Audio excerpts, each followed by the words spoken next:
자,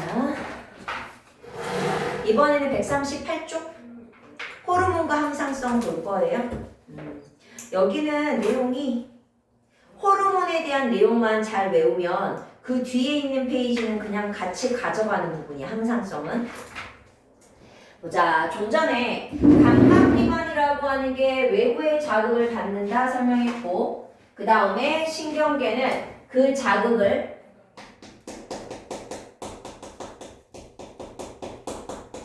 감각기관이 받은 걸 감각신경, 운동신경으로 전달하고, 연합신경에서 뭐한다? 판단하고, 어떻게 할지 명령도 내린다 그랬네요.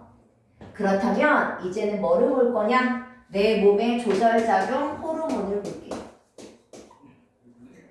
호르몬이라고 하는 물질은 우선 첫 번째, 몸 안에 내분비샘에서 만들어집니다.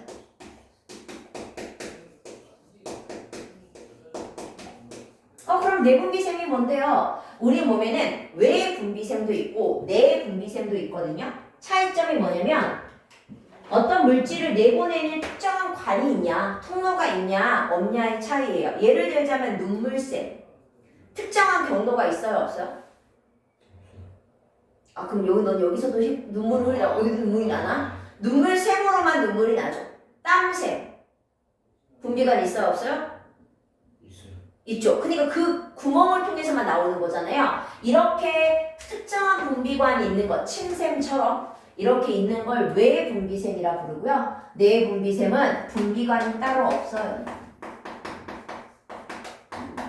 그러면 분비관이 없는데 그러면 호르몬이라는 물질을 어떻게 내보내냐? 바로 내 몸의 구석구석 지나가는 어디? 혈관, 즉 혈액을 통해 움직입니다.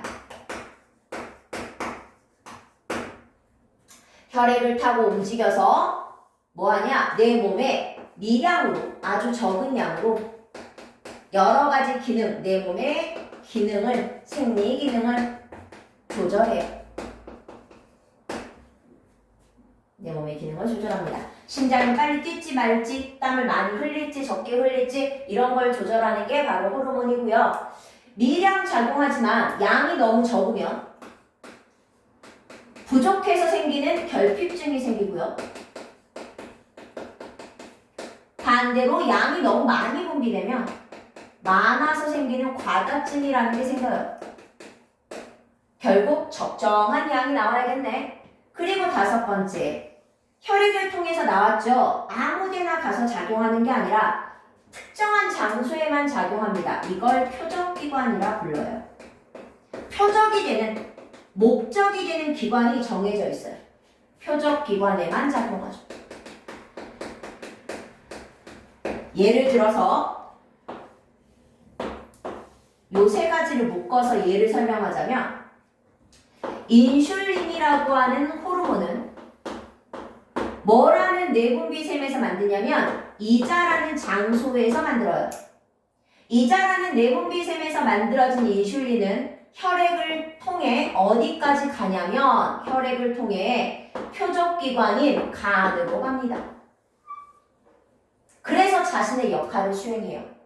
만들어지는 장소 내분비샘. 내분비샘에서 인슐린이라는 호르몬이 나와 표적기관 간에서만 작용한다. 오케이. 그리고 나서 여섯 번째 특징이라면 아무나랑 결합하는 건 아니고. 아니다. 여기 여섯 번째 할 필요 없겠다. 그건 효소랑 헷갈렸다. 이렇게 표적기관에만 작용하는 게 특징이에요. 그러면 이제 외우셔야죠. 뭐부터 기억할 거냐면 큰 틀부터 내분비샘을 먼저 외우고 어디서 호르몬을 만드는지 기억하고 그 다음에 거기서 나오는 호르몬의 종류를 기억하고 그리고 나서 호르몬의 기능을 외우면 돼. 별거 없죠? 간단하게 그릴게요. 내 몸입니다. 이렇게. 보자. 우선 호르몬의 양을 조절하는 건 누구냐? 호르몬의 분비량을 조절하는 게 아까 누구랬더라? 내 몸의 상태를 일정하게 유지하는 게 무슨 성질? 내 몸의 상태를 일정하게 유지하려는 항상성은 항상 일정하게 유지.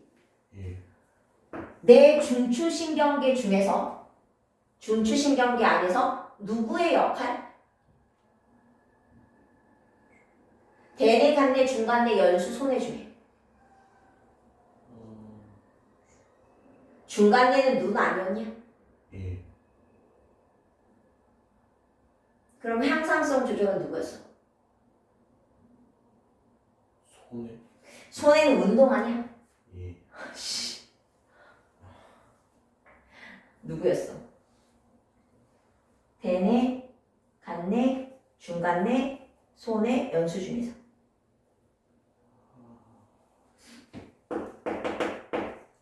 간뇌가 하는 거야. 대뇌 밑에 간뇌. 정확하게는 간뇌의 아래쪽 간뇌의 시상하부에서 시작할 겁니다. 간뇌가 명령을 해서 호르몬이라는 걸 많이 만들지 적게 만들지를 결정한다는 얘기예요. 인슐린을 많이 만들지 인슐린을 적게 만들지 누가 결정해? 간뇌가 결정해. 이게 중추기관이야. 보자, 어디에 있냐면 간뇌가 이렇게 있으면 간뇌 앞에 이렇게 볼록 나온 게 있어요.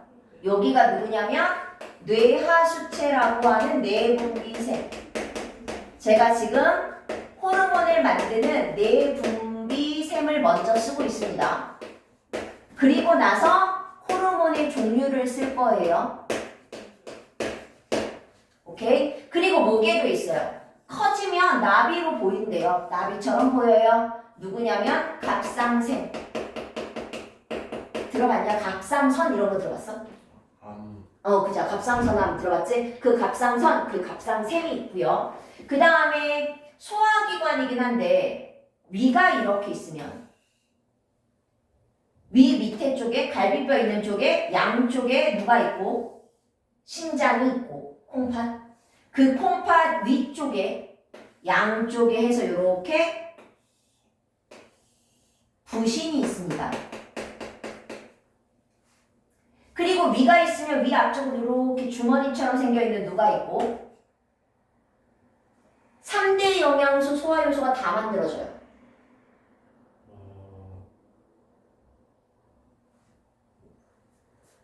이자가 있죠. 유학생 아무것도 몰라요. 이자가 있죠. 그 다음에 양옆에 부신이 있죠. 그리고 이제 누가 있냐? 여자, 남자 생식기, 즉 생식샘이 있습니다. 여자한테 있는 게 난소라는 생식샘, 남자한테 있는 건 정소라는 생식샘. 이렇게 얘네들이 뇌하수체, 갑상샘, 이자, 부신, 난소, 정소가 내분비샘 뭐 할 거야? 호르몬을 만들 거야. 그래서 호르몬을 만들어서 온몸으로 어디를 통해? 혈액을 통해 전달하는 거지. 뇌하수체에서는 호르몬이 좀 많이 나와. 총 3개. 먼저 첫 번째, 생장 호르몬. 호르몬 H라고 쓸게요. 두 번째, 뭐도 있냐면 항이뇨 호르몬. 그리고 세 번째 거는 좀 지금 잘 안 나오긴 하는데 생식샘 자극 호르몬.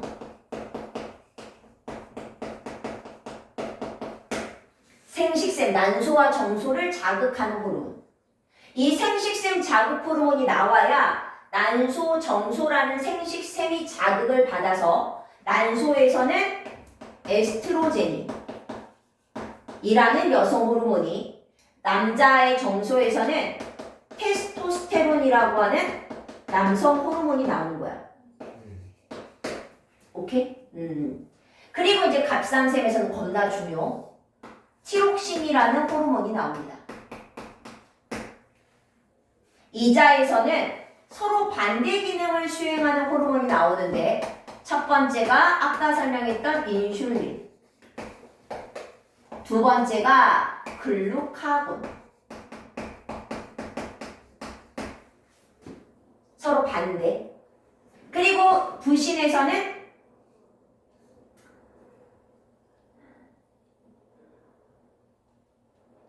갑자기 뭐지? 아드레날린 들어봤어? 네. 또 다른 이름 에피네프린. 근데 대부분 요즘엔 아드레날린까지만 설명해. 아드레날린의 호르몬들이 나와요. 자, 뇌하수체에서 나오는 호르몬 생장 항이뇨 다른 호르몬의 분비량을 조절하는 자극 호르몬이 나오고 생시대만 있는 게 아니라 부신을 자극하는 호르몬도 나오긴 하거든요. 그리고 갑상샘에서는 티록신이, 이자에서는 인슐린과 글루카곤, 부신에서는 아드레날린이, 난소, 에스트로겐, 정소, 테스토스테론. 여기를 먼저 외우는 거야. 암기니까. 그리고 나서 이제 세부적인 특징을 기억하는 거지. 생장 호르몬은 말 그대로 뭐 할까? 생장하는 데 쓰이겠지. 특히 청소년기에 많이 나와야겠지. 니처럼 나처럼 나이가 많은 사람은 생장 호르몬이 거의 안 나와. 그러니까 살도 찌는 거야. 기초대사량이 떨어지게 되거든요. 자, 생장 호르몬은 몸의 근육, 말 그대로 생장을 담당하는 호르몬이야. 그런데 언제나 적당량 나와야지. 너무 많으면 안 되고 부족해도 안 되지. 만약에 생장 호르몬이 너무 많이 나오면 어떤 질병이 걸려? 너무 많잖아. 거인증에 걸리고, 반대로 너무 안 나오면 난쟁이가 되겠지. 외소증, 소인증에 걸리는 거야. 그러니까 호르몬은 적당히 나와야 돼. 아니면 우리가 지금 생장 호르몬이 나오고 있잖아. 생장 호르몬이 나와서 내가 이제 거의 20세까지 남은 남자들 같은 경우는 잘한단 말이지. 그런데 이제 거의 큰 골격이 자라는 걸 멈췄어. 그런데 계속 생장 호르몬이 많이 나와. 그러면 어떻게 되냐면 기본 골격은 자라지 않는 상태에서 생장 호르몬이 막 나오면 이런 말단, 이마, 손가락 끝, 발가락 끝, 코끝 이런 게 말단이야. 끝에 부분. 이런 부분만 거대해지는 거야.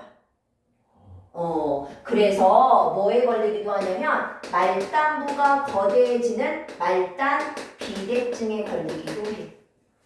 최홍만 알지? 거인증이기도 하고 이게 목소리도 되게 굵어지면서 이런 약간 골격이 좀 튀어나왔잖아. 이런 부분이. 그런 게 바로 대부분 말단 같이 와. 그리고 항이뇨 호르몬 볼게요. 이뇨작용이 뭐지? 무엇과 관련된 거? 소변. 그렇지, 소변과 관련된 거. 그런데 항이니까 소변이 나가는 걸 도와줘, 방해해? 도와줘. 저항한다. 방해하는 거겠지. 어떻게 오줌으로 나가는 걸 방해하냐면 항이뇨 호르몬은 어디에서 오줌을 만들어? 중2 때. 지금 칠판에도 그려져 있는데 어디서 오줌을 만들지? 그 이 모양 아니야. 부신. 그거 아니라고. 그거 아래. 생식. 니는 생식기에서 만드냐? 여기서 만들어. 콩팥. 그렇지, 콩팥. 콩팥 즉 신장. 콩팥이 뭐가 되냐면 표적기관. 항이뇨 호르몬이 뇌하수체에서 만들어서 혈액을 타고 가서 어디까지 가? 콩팥까지 가는 거야. 그러면 콩팥에서 우리 오줌을 만들 때 여과, 제흡수, 분비, 그렇지, 그거 하잖아. 그 중에서 뭐를 조절하냐면 수분에, 물에 제흡수를 촉진하는 호르몬이야. 그러면 항이뇨 생각해. 항이뇨 호르몬이 많이 나오면 수분에 물의 제흡수가 잘 되니까 결국 배설되는 오줌 양은 줄어. 콩팥에서 수분의 제흡수를 많이 하면 그렇지, 오줌 양은 줄어. 그럼 생각해. 어떨 때 항이뇨 호르몬이 많이 분비될까? 내가 오늘 수박 한 덩어리를 먹었을 때, 안 먹었을 때. 그렇지. 몸 안에 수분이 너무 많아. 몸 안에 수분이 너무 많아. 생각해봐. 몸 안에 수분이 너무 많아. 수박 한 덩어리를 먹었으니까. 그러면 수분의 제흡수를 많이 해, 적게 해? 제흡수 많이. 이미 물이 넘쳐나는데? 적게 해야지. 그러면 배설되는 오줌량은? 많아요. 그러니까 수박 먹으면 화장실 가는 거 아니야? 물 많이 마시면? 그러면 어떨 때 항이뇨 호르몬이 많이 나와서 수분 제흡수가 촉진되냐면 내가 물 많이 먹었을 때, 적게 먹었을 때. 체내 수분이 그렇지, 적을 때 나오는 거지. 이해하셨어요? 이해하시면서. 그리고 이제 생식샘 자극 호르몬은 뇌하수체에서 생식샘 자극 호르몬이 먼저 나와. 뇌하수체에서 뭐를 통해 간다고? 신경, 뭐를 통해 간다고? 혈액, 혈액을 통해 어디까지 가? 정소와 난소까지 가. 그러면 난소에서는 에스트로겐, 여자의 2차 성징을 담당하고 테스토스테론, 남자의 2차 성징을 담당하지. 남자의 1차 성징이 뭐야? 1차 그냥 외부 생식기 차이. 태어났네, 우리 아들이야. 그치? 딸내미가 태어났어. 이런 외부 생식기 차이가 1차 성징이고요. 근데 아기 때는 생식 기능은 없잖아. 아기를 만드는 역할을 할 수가 없지. 2차 성징이 일어나. 남자들 같은 경우는 근육이 발달해야 되는데 변성이 오거나 그치? 요런 게 2차 성징이고 여성의 경우는 임신에 대비해서 이제 초경이라는 걸 하고 월경 초경을 하고 그 다음에 가슴이 조금 발달해지고 피하 지방이 조금 예전보다 두터워지고 임신을 대비해서 아기를 위해서 왜냐면 지방이 있어야 나중에 애기한테 양분해 줄 거 아니야. 그런 역할을 하는 게 바로 이 에스트로겐, 테스토스테론인 거지. 그래서 너네 트랜스젠더로 알지? 트랜스젠더 같은 경우는 원래 남성 호르몬이 많이 나오잖아. 제가 여성이라고 해서 저는 에스트로겐만 나오는 건 아니에요. 테스토스테론도 나와요. 그런데 저는 아직은 테스토스테론보다 에스트로겐 분비량이 많아서 아직은 여성성, 아직은 가임기니까. 근데 가임기가 끝나잖아. 엄마가 나중에 조금 시간이 지나서 엄마가 완경을 하셔. 더 이상 생리를 하지 않으셔? 그러면 더 이상 가임기가 아니란 말이지. 그러면 에스트로겐 분비량이 훅 떨어져. 그러면 어른들이 얘기하는 뭐가 와? 갱년기라는 게 와.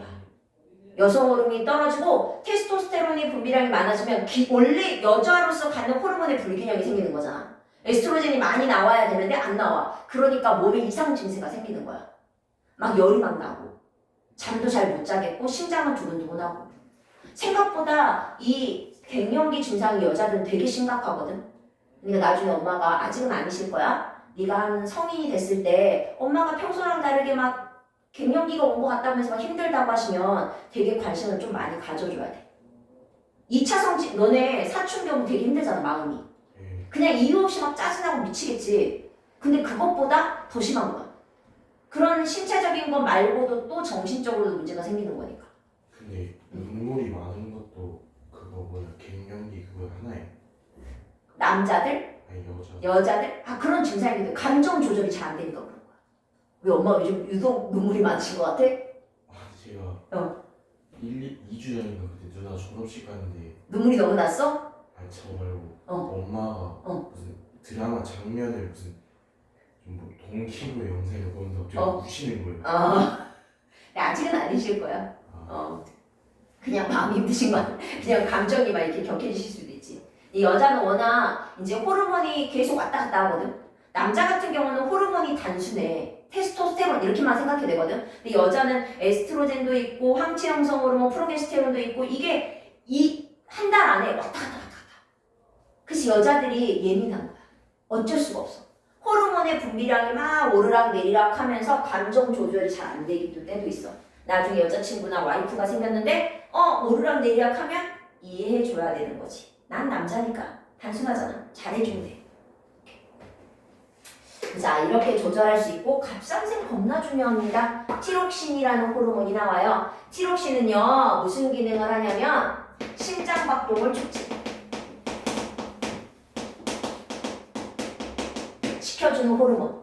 물질 대사를 활발하게 해주는 호르몬이에요. 그러면 심장박동도 촉진하고 세포 호흡도 활발해지거든요. 특히. 그러면 생각해봐. 호흡의 궁극적 목적이 뭐였더라? 이게 목적이 아니잖아. 후 하는 과정에서 내 몸이 뭐를 만드는 게 목적이지? 이상? 아이, 그게 아니지. 산소, 이산화탄소가 왔다 갔다 하는 게 목적이 아니야. 그걸 통해 결국은 에너지를 만드는 거지. 근데 에너지가 주로 무슨 에너지로 많이 나와? 호흡을 하면? 아주 주의는 없냐? 열 에너지가 나오지. 그래서 호흡이 활발하게 이루어지면 체온이 뭐해? 상승하는 결과가 생겨. 그래서 운동하면 호흡이 가파지잖아. 뜨끈뜨끈해지잖아. 호흡을 하게 되면 열이 많이 생기니까. 그러니까 뭐를 조절한다? 체온을 조절하는 게 바로 티록신 이하. 에너지를 만드는 게 티록신 이하라고 생각하시면 되죠. 그럼 생각해보자. 내 몸에 티록신이 너무 많이 나오네. 그러면 내 몸은 어떻게 써? 너무 많은 열을, 너무 많은 에너지를 소비하게 되지. 그러니까 어때? 만성 피로. 너무 피곤한 거야. 뿐만 아니라 피로할 뿐만 아니라 체중이 쭉쭉 빠져. 왜냐면 내 몸 안에 저장할 에너지가 없어. 다 써버리거든. 그래서 티록신이 많이 나오면 살이 쪽쪽 체중이 감소하면서 잠을 잘 수 있을까 없을까? 없어. 왜? 심장이 막 뛰어. 호흡이 막 가파. 그러니까 자려고 누웠는데 막 두근두근두근두근. 그러니까 잠을 들 수가 없어. 신경쇠약이 걸리는 거지. 그래서 나중에는 그 거식증 환자 본 적 있어? 거식증이 뭔지 알아? 먹지 못하는 사람. 그러면 막 눈 튀어나오고 해골바가지로 쏙 들어가고 이렇게 되거든. 그런 환자의 모습으로 갖추게 돼. 뭐에 됐을 때? 티록신이 너무 많이 나왔을 때. 그런 걸 뭐라 그러냐면 갑상샘 기능이 너무 커졌어. 항진증이라고 불러. 그러면 잠 못 자. 막 체중이 막, 그죠? 체중이 감소해. 근데 갑상샘 기능이 저하될 때도 있어. 그러면 계속 피곤하겠지. 에너지를 못 만드니까 반대로. 에너지를 못 만들어서 피곤하고 그 다음에 체중이 반대로 막 생겨. 체중이 막 늘기 시작하고요. 갑상샘이서 티록신을 잘 못 만들잖아. 그러면 어떻게 되냐면 이 뇌하수체에서는 생식샘 자극 호르몬도 만들지만 이 갑상샘을 자극하는 호르몬도 나오거든. 그런데 티록신이 잘 안 만들어지는 거야. 그러면 어떻게 되냐? 간내가 판단해. 내 몸 안에 티록신이 너무 부족하네? 티록신을 좀 많이 만들어야겠다. 그런 명령, 판단이 생기거든. 그 판단이 우선 뇌하수체를 자극해.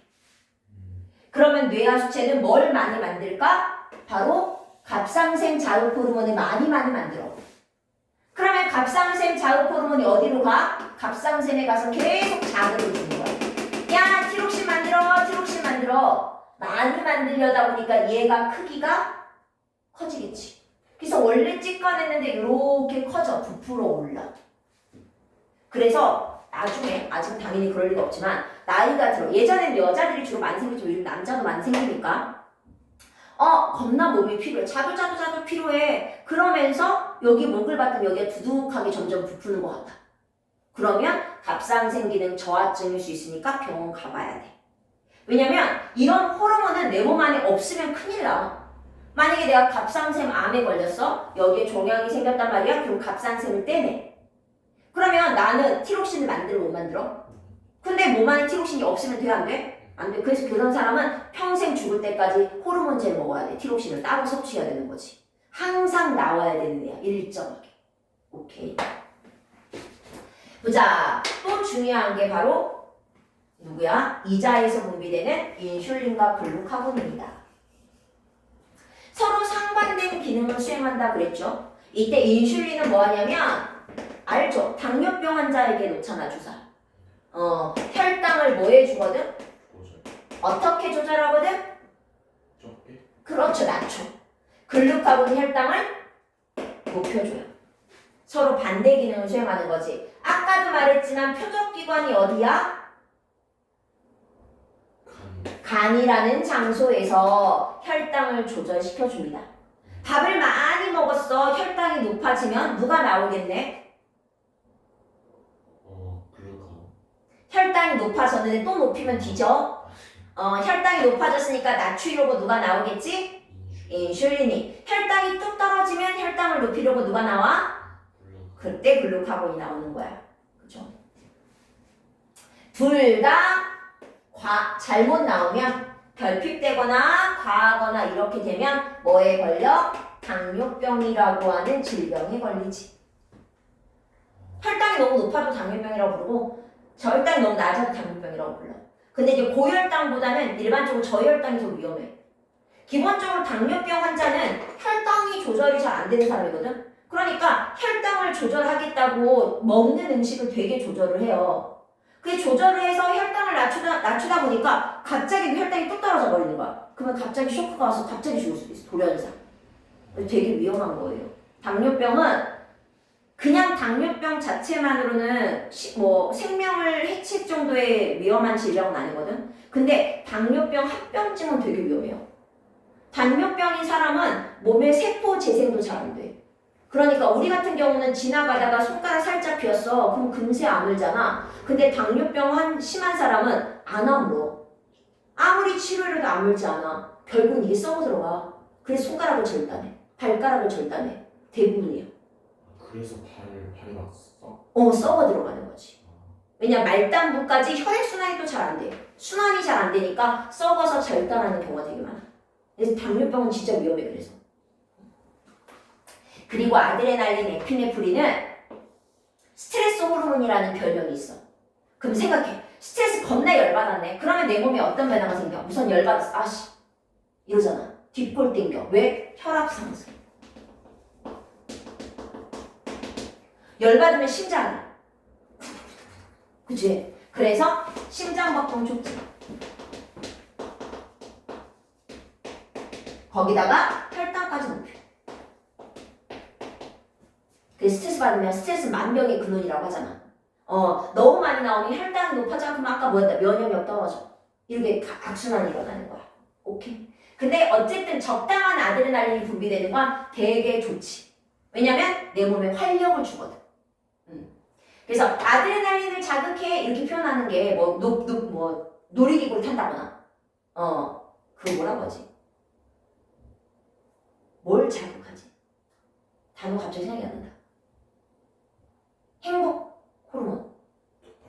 도파민. 그런 것과 비슷한 역할도 하거든. 그리고 죽어가는 환자들 있어. 영화나 드라마 같은 거 보면 심장이 막 멎어가. 띠 알죠? 그때 의사들이 하는 말이 있어. 나중에 한번 들어봐. 에피네프린 몇 그램 몇 미리 주사하세요. 이렇게 나와. 그게 누구냐면 아드레날린을 주사하는 거야. 그러면 심장이 멈춰가던 걸 심장을 다시 뛰게 인위적으로 만들어주는 거지. 혈압을 상승시켜서 다시 살아날 수 있도록 하는 거야. 이런 역할을 해줍니다. 그리고 생식샘 자극 호르몬까지, 생식샘 호르몬까지. 그럼 요거 외워가지고 방금 했던 혈당을 이렇게 조절해. 그 다음에 체온을 조절해. 그 다음에 결국은 수분량을 조절해. 이런 게 누구다? 항상성까지 같이 본 거예요. 그렇다면 138페이지 줄 거볼게.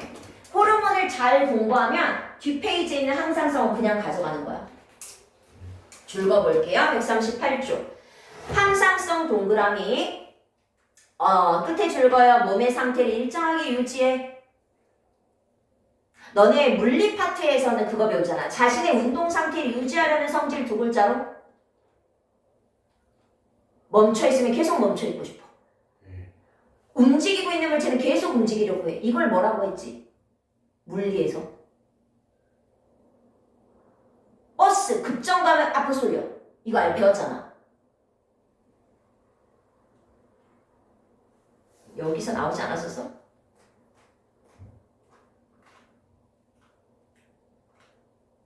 이거 여기서 안 했었나? 그 전에 있었나 보네. 1, 2학년 때 했나 보다. 관성이라 부르지. 그 관성이 결국은 사람의 몸에서는 항상성인 거야. 예시 줄 거야. 체온 조절, 체내 수분량 조절, 혈당량 조절이 가장 대표적인 예시입니다. 이때 호르몬 동그라미. 호르몬은 어디서 만들어졌어? 내분비샘에서. 어디로 가? 보충자료 1번으로 그대로 화살표 연결. 내분비샘이란 뭐대? 줄거. 분비관이 따로 없어. 혈액으로 분비되는 거. 거기서 만들어져서 다시 돌아와 몸의 기능을 조절하는 물질을 말해. 다시 한번 3번 별표. 호르몬은 다시 한번 내분비샘에서. 그러니까 혈액으로 분비되어서 혈관에 따라 움직이는데 가운데 2번의 가운데 표적기관에만 작용할 거야. 인슐린은 어디서만 작용하는 거야? 간에서만 작용하는 거야. 그리고 적은 양으로 효과를 나타내는데 뭐 할 수 있다? 많거나 적으면 안 돼. 결핍증, 과다증 생길 수 있어. 그리고 호르몬과 신경의 작용 확인하세요.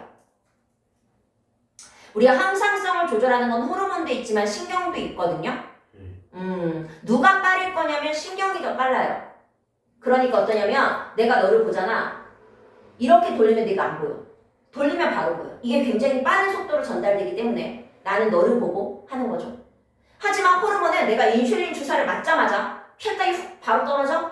아니요. 혈액을 통해 천천히 간까지 가서 작용하는데 시간이 좀 걸려. 그러니까 전달 속도 봐주세요. 누가 빨라? 신경이 빠르죠.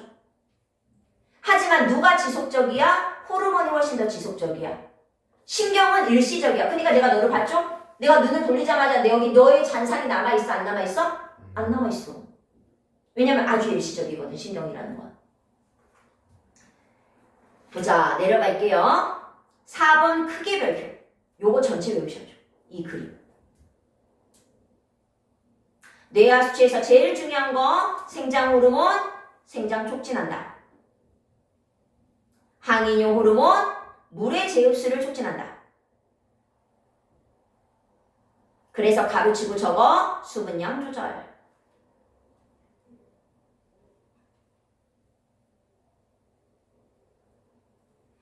그리고 옆에 갑상샘 표시하세요. 티록신이 세포호흡을 촉진한다. 그러면 가로치고 적어 체온을 조절하는 거야. 질문할게요. 내가 추워. 예. 그러면 티록신 분비량이 많아져 적어져? 적어져. 티록신 뭐 한다 그랬어? 호흡을 촉진하는 거 아니야? 예. 호흡을 하면 뭐가 생긴다고? 열. 열. 그러면 내가 추울 때 티록신은 많아져야 되는 거지. 오케이.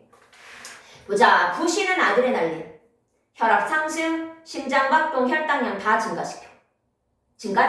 그게 아드레날린 표시해야지 당연히. 다 외워야 돼. 이자에서는 인슐린이 혈당량 감소, 글루카곤이 혈당량 증가.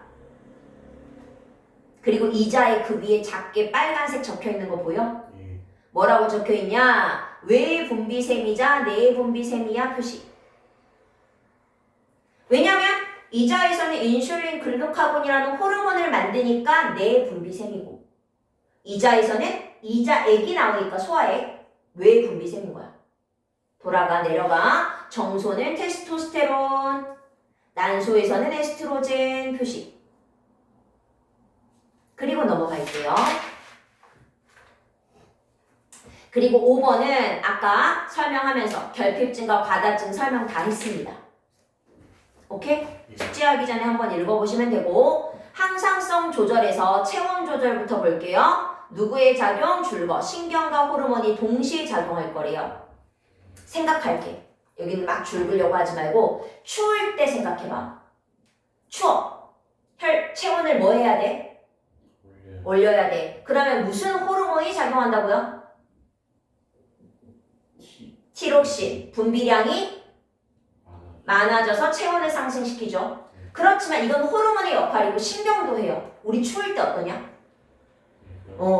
근육달기라면 마찰로 열이 생기거든요. 이거는 신경의 역할이야. 그리고 추워지게 되면 나도 모르게 움츠리지 닭살 돋죠. 왜냐면 내 몸에 모공이 있잖아. 근육들. 여기 털이 이렇게 있잖아요. 그런데 내가 여기 구멍으로 열이 빠져나가거든요. 추운데 열 빠져나가면 돼요? 안 돼요? 그러니까 이 구멍을 닫아야겠죠? 수축. 그러면 털이 곧게 섰죠. 수축하면서 살이 살짝 올라와. 닭살이 돋죠. 닭살이 돋으면서 털을 곧게 세우게 만드는 거야. 이건 신경의 역할입니다. 그러면 더울 때는 반대겠네. 더울 때는 후. 그러니까 이 구멍으로 땀이 나오고 털이 눕고 티록신은 적게 나오고. 이해하시면 되죠. 굳이 다 외우려고 하지 말고. 근데 이런 조절을 누가 한다? 그림바 가운데 누가 조절 중추야? 간내 별표. 요게 조절 중추야. 그림 안에 가운데 간내 동그라미 중추기관이라고 적어. 중추기관. 체온 조절의 중추기관 간내. 더울 때랑 추울 때 반대니까 추울 때만 줄 거볼게. 추우면 혈관은 수축, 근육 떨어. 그거 적혔네, 빨간색. 혈관이 수축하니까 혈관이 겉으로 나오면 빨간색이잖아. 그러니까 피부가 빨개져. 그건 더울 때. 근데 추우면 혈관이 수축된다며. 수축. 그럼 안쪽으로 숨지. 그럼 피부 겉으로 혈액이 지나 안 지나? 그러니까 천배. 뭔 말인지? 그리고 줄거 티록신 분비량 증가. 결국 줄거 열 방출은 감소 표시. 열 발생은 증가시켜야겠네. 이해 안 되는 말 있으면 얘기하셔요. 됐어? 혈당량도 조절할게. 어디에서? 이자에서 분비되는 인슐린 글루카곤이. 줄거 빨간색 표적기관 어디라고요? 간 표시.